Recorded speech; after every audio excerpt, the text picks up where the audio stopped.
여러분 사무엘상 1장에 보면요, 엘가나의 가족 이야기가 나옵니다. 엘가나에게는 두 사람의 아내가 있었습니다. 한 사람은 브닌나, 한 사람은 한나. 이 브닌나에게는 자녀가 있었지만 한나에게는 자녀가 없었습니다. 이 사무엘상 1장에 그 내용 가운데 보면 그 시대에 자녀가 없으면요, 저주라고 그렇게 여겼습니다. 저주를 받은 것으로 여겼습니다. 그러니까 이 한나는 자녀가 없으니까 마음의 고통이 너무너무 심한 거예요. 너무너무 고통이 심합니다. 자, 그런데 한나의 고통은 여기서 끝나질 않았고 브닌나가 자녀가 없는 한나를 더 화가 나게 만듭니다. 그 화나게 만드는 이유가 뭐냐 하면 그 남편 되는 엘가나가 하나님 앞에 제사를 드리고 돌아오면 이 분깃을 한나에게 더 많이 주는 겁니다. 브닌나에게 조금만 주고 한나에게 많이 주니까 이 한나가 많이 받는 그것을 이 브닌나가 못 보는 거죠. 그러니까 이 브닌나가 한나에게 더 화를 나게 만드는 거죠. 우리 사무엘상 1장 7절의 말씀입니다. 사무엘상 1장 7절 같이 읽어보십시다. 매년 한나가 여호와의 집에 올라갈 때마다 남편이 그같이 하며 브닌나가 그를 격분시키므로 그가 울고 먹지 아니하니. 그러니까 남편 엘가나가 한나에게 분깃을 많이 주면 이 브닌나가 그것을 못 보고 시기를 하고 한나에게 더 화를 나게 만들고 마음에 상처를 주는 거죠. 그 남편 엘가나가 이렇게 이야기를 하지요. 내가 그대에게 열 아들보다 낫지 아니하냐 그래 위로했지만 그 위로가 전혀 은혜가 되지를 않습니다. 한나는 그 어디에서도 위로를 받을 수가 없는 거죠. 여러분, 한나의 모습은 어쩌면 이 땅에 살아가는 우리의 모습을 보는 것 같습니다. 좋은 분깃과 돈과 권력이 있으면 위로가 될 것 같지만 그것이 우리를 위로해 주지를 못합니다. 여러분, 사람의 따뜻한 한마디가 우리에게 위로를 줄 것 같지만 그것이 위로가 되지를 않습니다. 자, 그렇다면 고통의 문제를 어떻게 해결해야 될까요? 여러분, 한나는 그 고통의 자리에서 그냥 머무르지 않고 그것을 가지고 하나님 앞에 기도하러 나가는 것입니다. 그녀의 고통은 자신을 절망으로 몰아넣는 것이 아니라 오히려 하나님께 더 가까이 나아감으로 말미암아 이렇게 자기의 문제를 하나님 앞에 토로하기 시작합니다. 하나님께서 어쩌면 이 고통을 통해서 한나를 기도의 자리로 부르신 것입니다. 한나는 고통의 문제를 가지고 하나님께 나가서 통곡하며 기도했습니다. 여러분, 이 한나의 이런 기도를 드리는 것처럼 여러분, 우리도 문제가 있을 때 사람들과 많은 이야기를 하는 것이 좋은 것이 아닙니다. 한나의 고통은요, 자기 어떤 그것을 가지고 절망으로 빠져버린 것이 아니라 오히려 그 문제를 가지고 하나님 앞에 나아가서 기도를 드리는 것입니다. 여러분은 한나와 같이 하나님께 기도한 때가 언제입니까? 한나처럼 하나님과 깊은 사귐이 있는 그런 기도를 회복하고 싶지 않습니까? 한나는 기도를 통해서 하나님께서 부어주시는 그 은혜를 많이 경험을 했습니다. 하나님의 마음을 알게 됐고 기도 후에 근심의 빛이 사라지게 되는 거죠. 여러분, 하나님께서 한나의 그 기도를 들으시고 하나님께서 응답을 해 주셨습니다. 사무엘상 2장에 보면 내 마음이 여호와로 말미암아 즐거워하며 기뻐했다. 우리 사무엘상 2장 1절 같이 읽겠습니다. 한나가 기도하여 이르되 내 마음이 여호와로 말미암아 즐거워하며 내 뿔이 여호와로 말미암아 높아졌으며 내 입이 원수들을 향하여 크게 열렸으니 이는 내가 주의 구원으로 말미암아 기뻐함이니이다. 여러분, 하나님께서 한나의 기도를 들으시고 또 그렇게 자녀를 주신 거죠. 그래서 여호와로 말미암아 즐거워하며 기뻐했다고 말씀을 합니다. 여러분, 우리가 기도할 때 하나님께서 동일한 은혜를 부어 주시는 것입니다. 한나는 고통이 있는 여인이었습니다. 그러나 그 한나는 그 고통으로서 끝나는 것이 아니라 그 고통을 가지고 어디로요? 하나님께 나와서 더 가까이 기도할 때에 여러분, 놀랍게도 그때부터 하나님께서 일을 하기 시작합니다. 하나님께서 일하기 시작하는 겁니다. 여러분, 2월 3일부터 2월 15일까지 특별 기도회입니다. 특별 기도회. 왜 기도하겠습니까? 우리에게 이런 문제가 있다는 거죠. 청기위원회 그런 어떤 다툼이 있으니까 기도해야 되겠다. 여러분 한 주간 더 기도를 하기를 원합니다. 같이 놓으셔서 기도해 주시기를 바랍니다. 우리가 기도할 때 하나님께서 일하기 시작합니다. 여러분 사람들이 뭐라고 말하는 것 중요한 것 아닙니다. 참 이 이야기를 들어보면 참 기가 막힌 이야기들을 저한테도 합니다. 나하고는 아무 상관도 없는데 그러니까 그 이야기가 중요한 게 아닙니다. 하나님께서 일을 하시도록 우리가 기도해야 될 것입니다. 하나님께 나아갈 수 있는 것 은혜입니다. 고통이 은혜가 될 수 있는 이유는 하나님께 기도할 수 있기 때문입니다. 청비위원들 놓으셔서 먼저 기도하셔야 돼요. 기도하자 그러니까 안 놓는 거예요. 여러분 기도할 수 있는 게 하나님의 은혜인 줄로 믿습니다. 세계적으로 인기를 모으고 아카데미상을 휩쓸었던 한 영화가 있습니다. 이 영화는요 너무너무 유명해서 여러분들 다 아는 영화입니다. 어떤 영화인지 아십니까? 타이타닉이라는 이 영어의 뜻은요 강력, 무상, 거대한 이런 뜻입니다. 여러분 이 타이타닉 이 영화는요 실제로 있었던 사건을 극화한 것입니다. 우리 생각을 좀 돌려서 1912년도로 한번 돌아가 보겠습니다. 지금으로부터 한 113년 전이죠. 바로 이 사건이 일어난 것입니다. 해가 지지 않는 대영 제국, 해양 제국으로서 명예를 만방에 자랑하기 위해서 만든 배가 타이타닉호였습니다. 여러분 그들의 지혜와 그들의 어떤 능력과 그들의 왕권을 동원해서 명실공히 최고라는 것을 뽐내기 위해서 만든 배가 바로 타이타닉호였습니다. 가장 호화스럽고 가장 크고 가장 튼튼하고 그렇게 만든 여객선이 바로 이 타이타닉호였습니다. 여러분 그 무게만 해도요 46,328톤에 달합니다. 그리고 길이만 259m, 깊이가 20m, 폭이 28m나 됩니다. 여러분 이런 배를 만들어 놓고 지금 오늘날에도 이런 배는요 굉장히 큰 배입니다. 이런 배를 만들어 놓고 그들이 얼마나 자랑했는지 아십니까? 절대로 침몰하지 않는 배다. 심지어 어떤 사람은요 하나님도 절대로 이 배를 침몰시킬 수 없는 배다. 그렇게 떠들었습니다. 처음 출항할 때 온 세상이 떠들썩했습니다. 이 배가 출항을 할 때 또 한 가지 기록을 내려고 했습니다. 그게 뭐냐? 얼마나 배가 빠른지를 자랑하고 싶었습니다. 속도전을 자랑하고 싶었습니다. 빨리빨리 대서양을 횡단해서 가서 이 배가 크고 강하고 할 뿐만이 아니라 속력은 최고의 속력이다. 전 세계에서 가장 빠른 배다. 그거를 자랑하고 싶었습니다. 목적지인 뉴욕항에 도착하는 대로 이 배는 세계에서 가장 빠른 배다. 그거 신문에 크게 대서특필되기를 그들이 원했던 것입니다. 그래서 선주는요 선장에게 빨리 항해하라고 다그쳤습니다. 무조건 빨리 가라, 최고 속도로 가라고 그렇게 다그쳤습니다. 그런데 여러분 이 배는요 결국 파손하고 맙니다. 산산조각이 나고 맙니다. 2208명이 승선하고 있는 그 배에 1513명이 이 배와 함께 수장이 되었습니다. 여러분 해양사고로는 세계 최대의 그런 침몰 사고였습니다. 자, 여러분 여기에 메시지가 있습니다. 특별히 우리를 향한 메시지가 있습니다. 과학을 숭상하는 현대인, 자신의 두뇌를 자랑하는 교만한 현대인을 향한 메시지가 여기 있습니다. 그래서 여러분 이 영화가 유명한 이유가 여기 있는 거죠. 뭘 이야기하는 겁니까? 우리 사람들의 교만함을, 인간의 교만함을 말씀하시는 거죠. 그 교만함에 내리신 하나님의 심판이라는 것입니다. 아주 중요한 상징적인 의미와 메시지가 거기 있는 것입니다. 여러분 오늘 우리가 읽었던 창세기 11장 1절에서 9절의 말씀은요 노아 홍수의 큰 심판을 기억하고 있는 홍수 이후의 인간들이 어떻게 살았는가를 보여줍니다. 여러분 직접 홍수를 본 사람은 없습니다. 경험한 사람은 없습니다. 그런데 홍수에 대한 이야기가 그들에게는 하나의 악몽으로 그냥 남아있는 거죠. 하나의 악몽으로 남아있습니다. 그래서 그들은 동방으로 옮겨갑니다. 그리고 시날 평지를 만났을 때 그때 비로소야 그들이 이만하면 우리의 거처로 삼을만 하겠다 생각하고 그곳에 거처하면서 성을 쌓게 되는 겁니다. 시날 평지에서 성을 쌓게 되는 것입니다.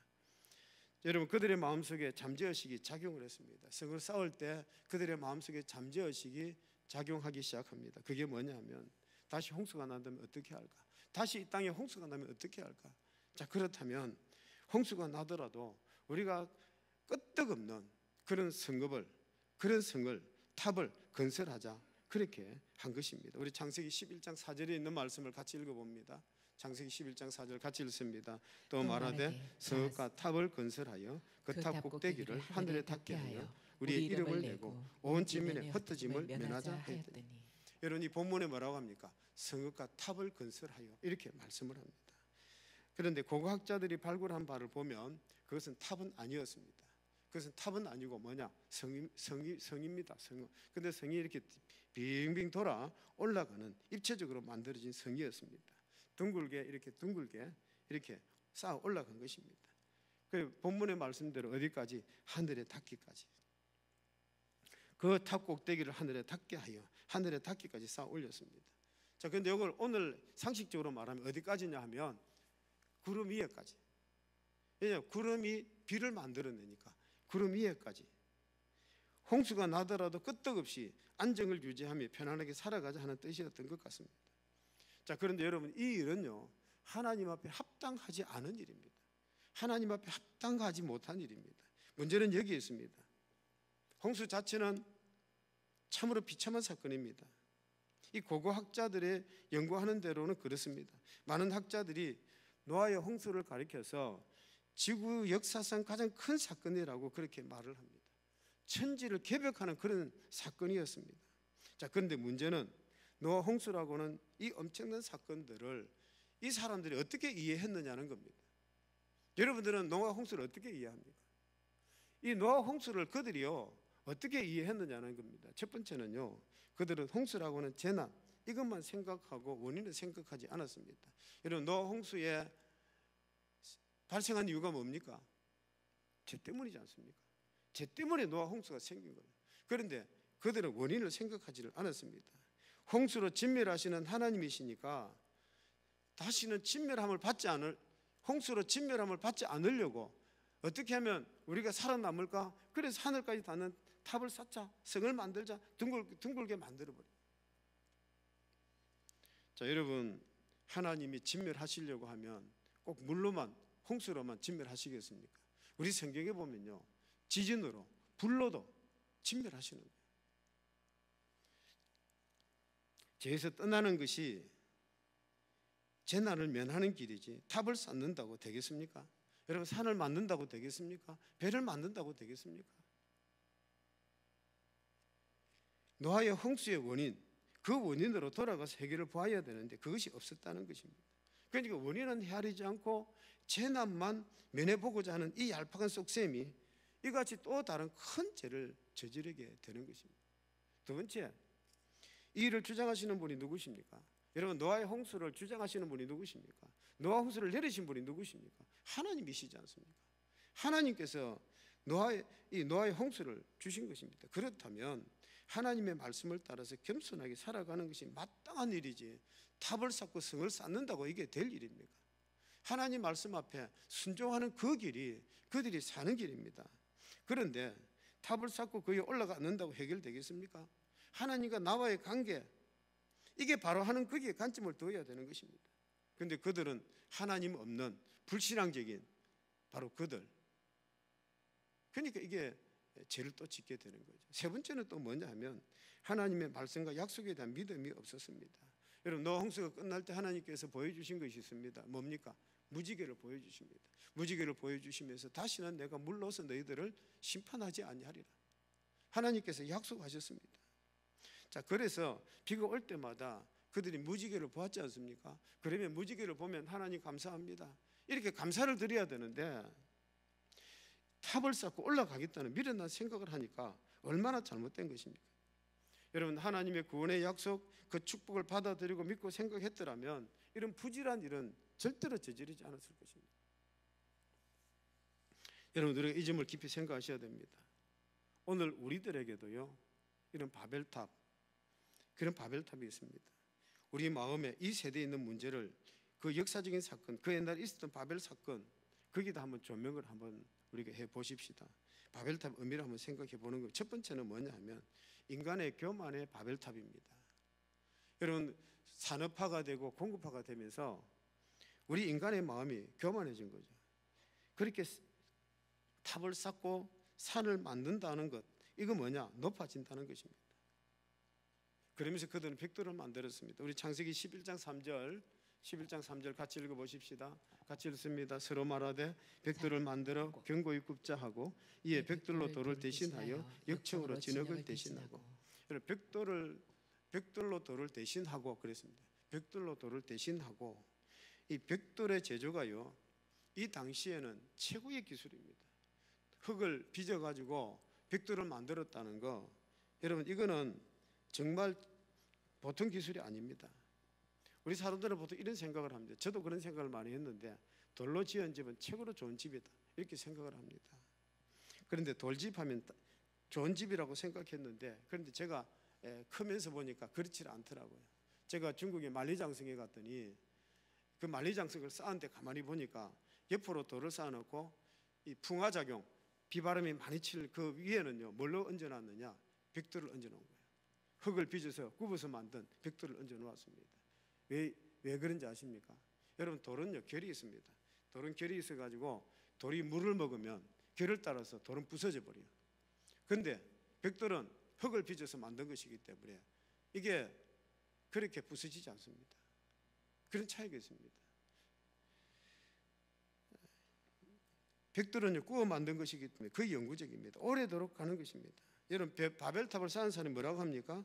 벽돌을 만들어 견고히 굽자 하고, 바벨탑을 쌓은 사람들이 평지에서 흙을 빚어서 벽돌을 만들어 그리고 아주 기막히게 그렇게 탑을 쌓아 올라갔던 거죠.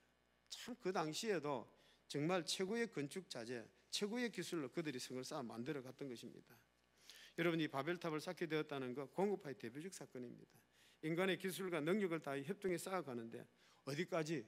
하늘에 닿게 하여, 하늘에 닿게 하여 이 교만을 떨고 있는 거죠. 여기에 문제가 있는 것입니다. 여러분 우리가 집을 좀 근사하게 지었다고, 탑 하나 쌓았다고 그것은 문제될 것이 없는 것 같습니까? 하늘에 닿게 한다 했습니다. 여기에 문제가 있는 것입니다. 장차 홍수가 나더라도 거기 올라가 살면 안전하리라 이런 생각이었던 것입니다. 한계를 초월하고 있는 것입니다. 여러분 기억하셔야 됩니다. 우리 인간은요 피조물입니다. 우리 인간은 피조물입니다. 모름지기 하나님 앞에서 겸손해야 되는 것입니다. 우리 인간의 자본이나 능력이나 지식이나 지혜나 시간이나 건강, 여러분 사실 따지고 보면 정말 이거 아무것도 아니에요. 우리 인간에 정말 한계가 있습니다. 제가 아는 어떤 훌륭한 학자 한 분이 계셨습니다. 이분은 정말 천재라고 소문이 났습니다. 그런데요 그분이 치매가 걸려서 멍청해져 버린 것입니다. 아무것도 기억도 못하는 거예요.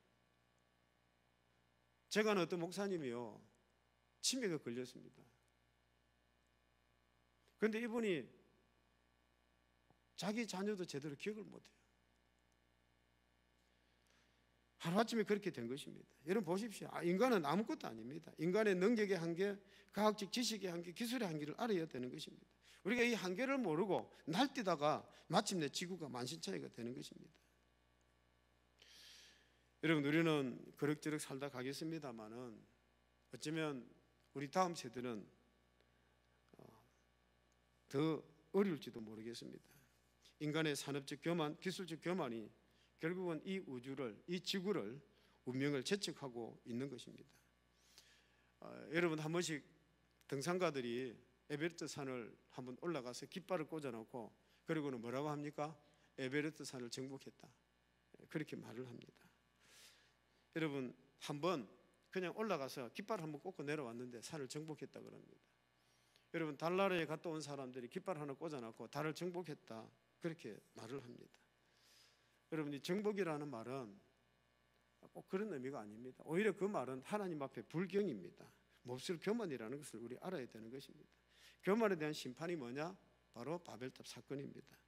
자, 우리 창세기 11장 4절 말씀을 다시 한번 읽어보십시다. 창세기 11장 4절 같이 읽습니다. 또 말하되 자 성읍과 탑을 건설하여 그 탑 꼭대기를 하늘에 닿게 하여 우리 이름을 내고 온 지면에 흩어짐을 면하자 하였더니. 자, 여기 뭐라고 합니까? 우리의 이름을 내자. 우리 이름을 내자. 사람들이 자기 이름 내기를 좋아합니다. 특별히 우리 사람들은요 자기 이름 내는 거 정말 좋아합니다. 사업을 하면서도 자기 이름 내기를 좋아합니다. 다 망한 그 사업체 정리를 못하는 거죠. 내가 누군데 망했다는 소리를 들어. 그럴 수 없어. 그렇게 버티다가 결국은 다 망해버리는 거죠. 여러분, 우리 한국 기업은요, 봉건주의적 기업들입니다. 자본주의적 기업이 아닙니다. 그러다 보니까 이게 참 망해도 끝까지 붙들고 있는 그게 문제라는 것입니다.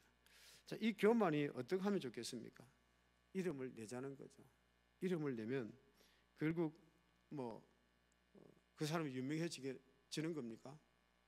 여러분, 우리 한국교회가요, 전 세계 참 많이 퍼져 있습니다. 그런데 한국교회가 딱 가면 항상 짓는 이름이 두 개가 있습니다.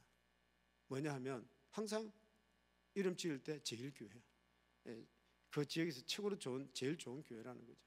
그 다음에 또 중앙교회, 항상 우리 교회는 항상 중앙이 있다. 중앙교회, 제일교회, 중앙교회. 여러분, 없는 데가 없습니다.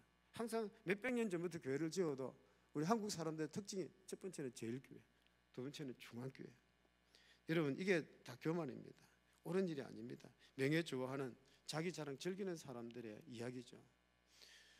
여러분, 국제구호단체에서 일을 하시는 어떤 분이 북한에다 식량을 이렇게 갖다 주는 일을 하는 분이 계셨습니다. 이분이 하는 이야기가 그렇습니다. 교회 교통, 기독교 교통이 아니면 이 북한의 양식을, 의약품을 돕는 일이 없다고 그렇게 말을 합니다. 그러면서 이분이 굉장히 감사하다, 고맙다고 이야기를 합니다. 그런데 이분이 하는 이야기가 있습니다. 그런데 한국 사람들, 교회 다니는 기독교인들은 자기 이름 내는 거 너무 좋아한다는 거예요. 그게 뭐냐 하면 쌀을 좀 가지고 국경 지역 중국 단통에 쌀을 이렇게 막 가져오면요, 그거를요 자기 이름 써, 교회 이름 써 있는, 또 자기 이름 써 있는 이 봉투에다가 그 쌀을 다 나누어 담는데요.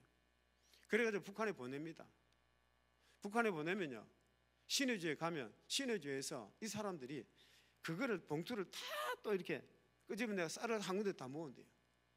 그러니까 자기 이름, 교회 이름 써져 있는 그 봉투에 있는데 한 3일 걸리고요, 신의주 가면 신의주에 가서 그것도 빼낸다고 한 3일 걸리고요. 뭐 하는 짓인지 잘 모릅니다. 자기 이름 내고 싶어서 그렇게 하는 거죠. 여러분, 무슨 대단한 이름이라고 꼭 그렇게 해야 되겠습니까? 이 명예욕은 인간의 본질적인 욕구인데 이게 동물적 욕구를 넘어서는 참 인간의 명예욕입니다. 이것을 극복하지 아니하면 참으로 문제가 되는 것입니다. 자기 이름 내고 싶은 거, 이거 정말 조심해야 됩니다. 잊어버려야 될 것입니다. 그리고 하나님 앞에서 우리가 겸손하게 살아가야 되는 것입니다. 자기 스스로 자기를 높이겠다고 하여서 온천의 이름을 내자, 그렇게 한 사람들, 위대해지겠다고 하는 교만, 하나님은 결코 용납하지 않으십니다. 우리 창세기 11장 4절 다시 한번 읽어보십시다. 창세기 11장 4절 다시 읽습니다.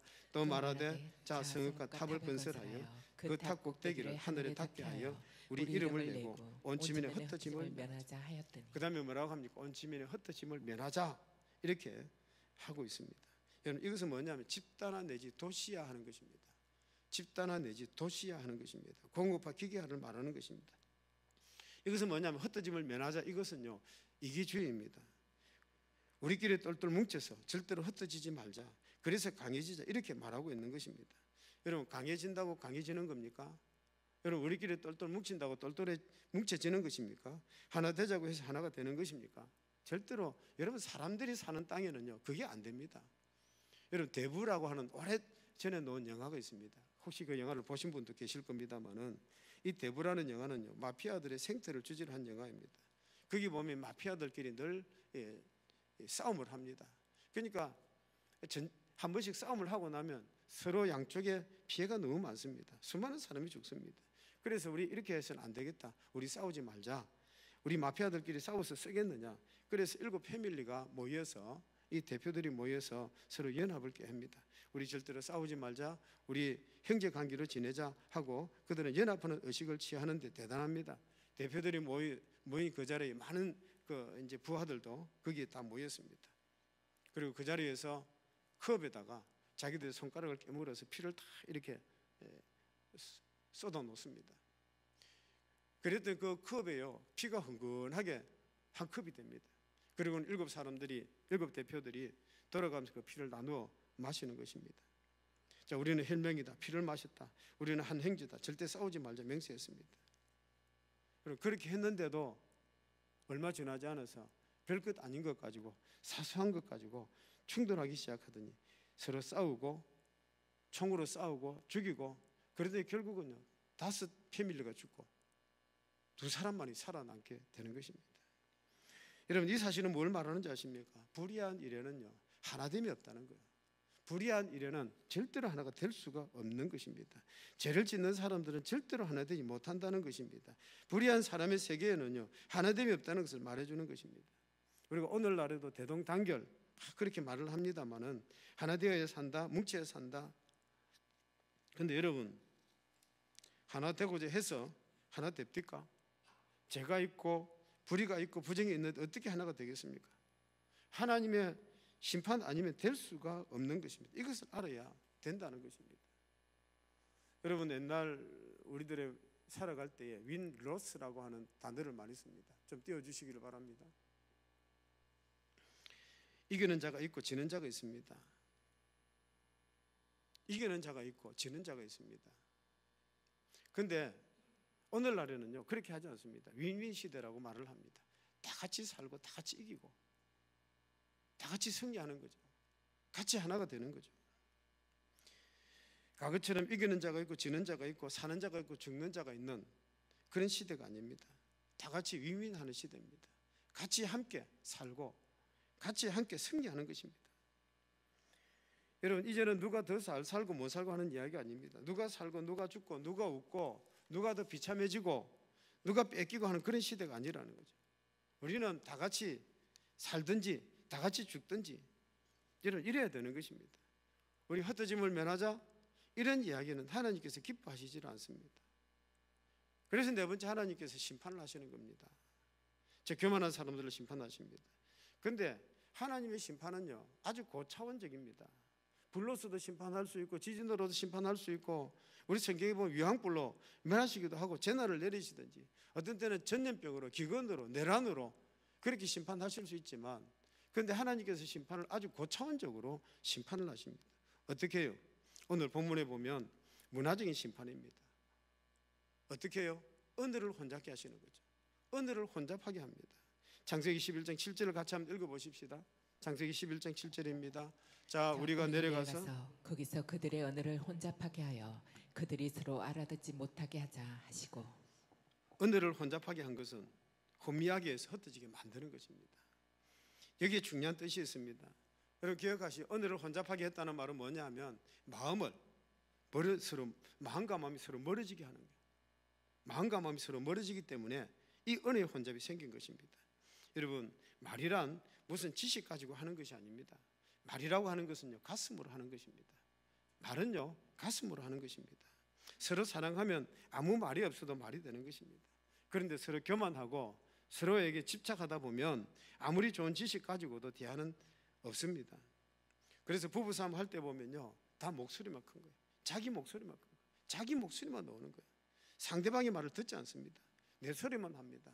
상대방의 말을 듣지 않습니다. 상대가 말하려고 하면 그냥 그만해, 가만히 있으라고, 내 말 좀 하자고. 말하는 사람밖에 없습니다. 듣는 사람이 없는 거예요. 그럼 뭐 벌써 거기서 언어가 혼잡해진 거예요. 마음이 서로 갈라진 거예요. 여러분, 가슴이 막혔는데 대화가 끊어진 것입니다. 말을 해서 무엇합니까? 제가 옛날에 미국 사람하고 사는 어떤 한국 사람을 만난 적이 있습니다. 그분은 고등학교 졸업하고 미국에 어떤 분하고 지식 참 많이 배운 그런 분하고 삽니다. 근데 이분이 영어를 잘 못합니다. 근데 어떻게 사느냐 물어보면요, 그냥 짧은 영어로 그냥 산대요. 그래도 사는데 지장 없습니까? 그러면 목사님, 사랑은 말로 하는 게 아닙니다. 가슴으로 하는 겁니다. 그러는 겁니다. 사랑은 말로 하는 것이 아니라는 거예요. 가슴으로 하는 거라고. 여러분, 우리는 눈높이, 학력 높이 뭘 자꾸만 따집니다만은 사랑하면 아무것도 아닌 것이죠. 눈높이 맞추다가 다 끝나고 마는 것입니다. 하나님께서 그들의 언어를 혼잡하게 하니까 그만 끝나고 말아버렸습니다. 여러분, 이웃 이야기 중에 재밌는 이야기 있습니다. 항세와 여우 이야기입니다. 항세하고 여우가 한때는 참 좋은 사이로 지냈습니다. 그런데 여우가 항세를 자기 집에 초대해서 그리고 음식을 같이 먹는데 접시에 음식을 담아 놓습니다. 항세는요, 주둥이가 뿌리가 길어가지고 접시에 담아 놓으니까 먹지를 못합니다.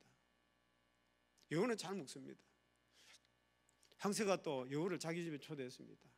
항새는 호리병에다가 음식을 이렇게 담아서 그렇게 내놓았습니다. 항새는 긴 주둥이로 음식을 먹지만 여우는 먹을 수가 없는 거죠. 자, 여러분, 각각 자기 입장을 고집하면 아무것도 안 되는 것입니다. 자기 입장만 고집하면 아무것도 안 되는 거예요. 여러분, 재밌는 얘기 또 있습니다. 악어와 사자가 싸우면 어느 놈이 이길 것 같습니까? 악어와 사자가 싸우면 누가 이길 것 같습니까? 여러분, 대답은 간단합니다. 물속에서 싸우면 악어가 이깁니다. 육지에서 싸우면 사자가 이깁니다. 이와 같이 우리 사람들이 조금만 입장을 바꾸어 보면 별것 아닌 일 가지고 끝내 다투고 물에 찢는 것입니다. 여러분, 우리 기독교 역사를 보면요, 교회 분열의 가장 큰 시초가 되는 것이 있습니다. 로마 교회 동서 분열입니다. 한쪽은 헬라 문화요, 한쪽은 라틴 문화입니다.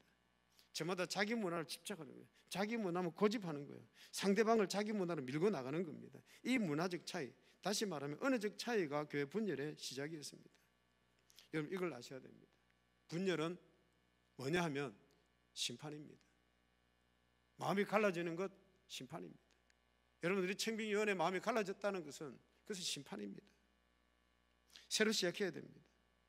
지금 우리에게 하나님께서 요구하시는 것이 있습니다. 회개와 믿음과 겸손을 요구하시는 것입니다.